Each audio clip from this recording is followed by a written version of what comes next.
In this video, I'll show you how to unsend an email in Gmail using the Undo Send feature, so you can quickly stop a message if you notice a mistake. After you send an email in Gmail, a small notification appears at the bottom of the screen with an option to undo. Clicking Undo will immediately cancel the message before it reaches the recipient. This option is only available for a short time, so it's important to act quickly.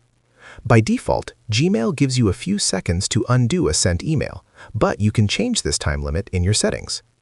To adjust it, open Gmail Settings, go to the General tab, and look for Undo Send. From there, you can choose how long Gmail waits before actually sending your email. Increasing this time gives you a better chance to stop messages with typos, missing attachments, or wrong recipients. After you change it, scroll down and then click Save Changes. Once the undo time runs out, the email is sent permanently and can no longer be recalled. Using Undo Send is a simple way to avoid email mistakes and send messages with more confidence.